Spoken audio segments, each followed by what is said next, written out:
look, it might take away some of your Christmas spirit this morning, our top story, because apparently 10 million voters face having local elections delayed until 2027. That's after the government offered over 60 councils the chance to push back elections. It's under the guise of reorganising local government. Well, here's what the local government minister, Alison McGovern, had to say.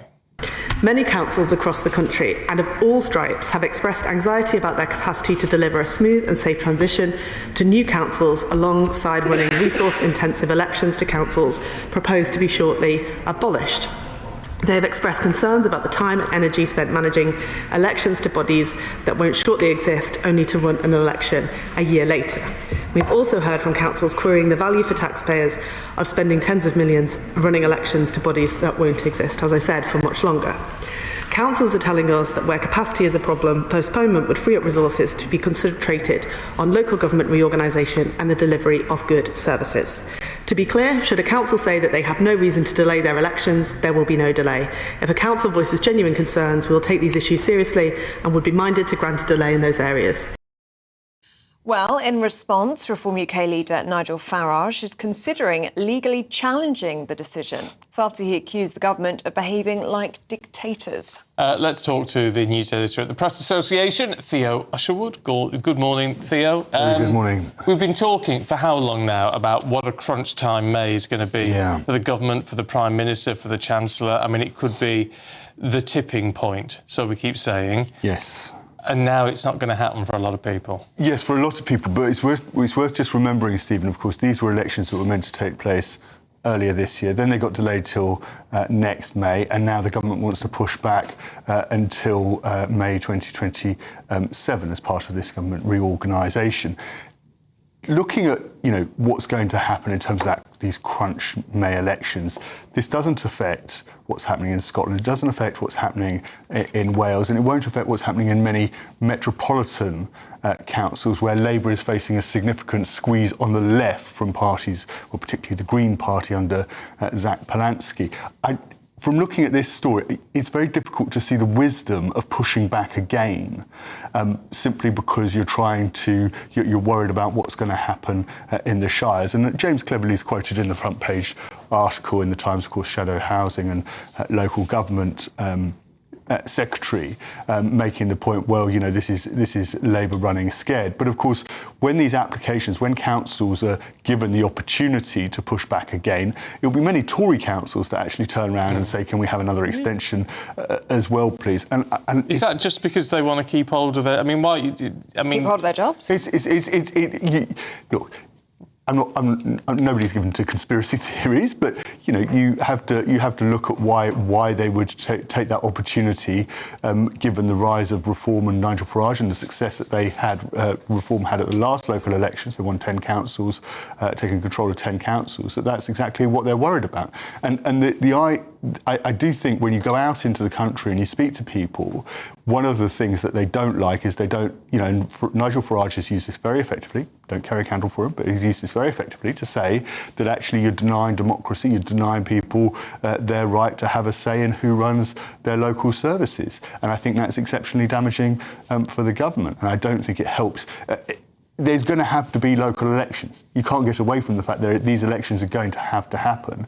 And I think it just simply creates a sort of a boil that has to be lanced sometime in the future. And I don't think it helps either the Labour Party or the Conservative Party to be seen or portrayed by Nigel Farage's party as denying democracy.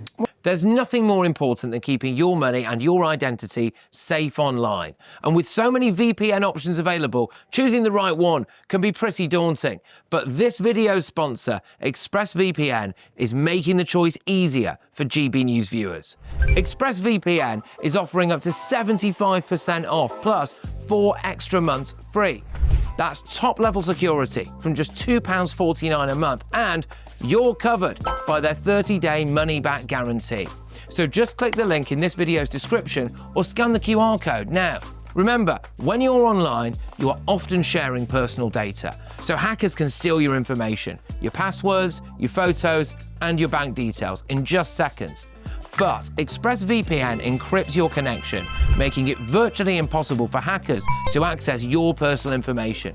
So why choose ExpressVPN? Well, it couldn't be easier to use. With just one click, you are protected. And ExpressVPN uses military-grade AES 256 encryption, which is the same standard trusted by the US government to guard their classified information. With their new tiered plans, you can protect up to 14 devices at once and manage passwords securely. Live chat support is available 24/7, and it typically connects you in under a minute with a real person. Click the link in this video's description or scan the QR code to get up to 75% off ExpressVPN, plus 4 months extra for free. Start protecting yourself today with ExpressVPN. What do you think this could mean for reports and suggestions that Sir Keir Starmer could be facing a leadership challenge after the local elections in May? Could this change things? I think if you look at, the really crunch votes that are going to happen in May, particularly, as I said, in the Senedd and in Holyrood, as well as in those metropolitan councils where you're going to have Labour facing significant votes on issues like the government's stance towards Gaza and the headway that the Greens have made under the new leadership of Zach Polanski. I think that challenge is going to happen anyway.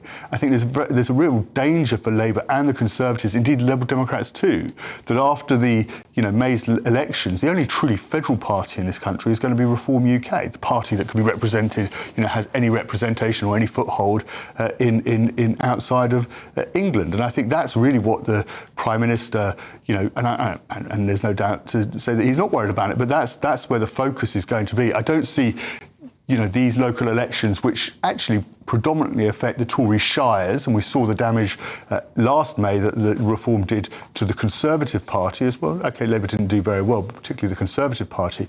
I don't see, putting these elections off as necessarily helping Keir Starmer change the narrative ahead of the elections in May, which, as you say, Ellie, I think it's accepted in Westminster that, unless Labour sees a significant turnaround in their fortunes, they're going to probably precipitate some sort of challenge against Keir Starmer. Whether that actually gets to the point that Labour MPs can rally around one particular candidate to challenge the Prime Minister, it remains to be seen. I think there's still some turmoil within the party itself about which direction it's going to go to. I mean, however they frame this, whatever excuse, it looks like it just looks like democracy is being unpicked, right?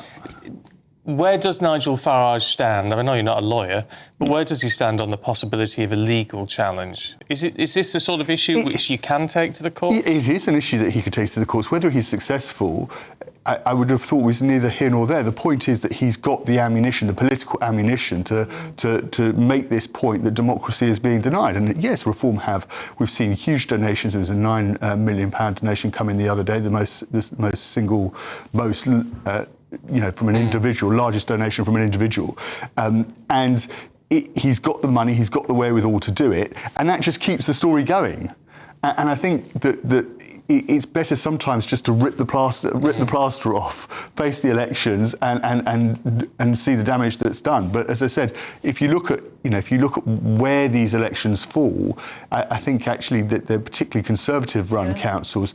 I don't see that there's a particular wisdom in actually putting off these elections because, as you say, it does give Nigel Farage the opportunity to run it to the courts, to keep the pressure up, and this line that democracy is being denied or Keir Starmer is behaving like a dictator, I think is one that can prove to be very damaging. Yeah.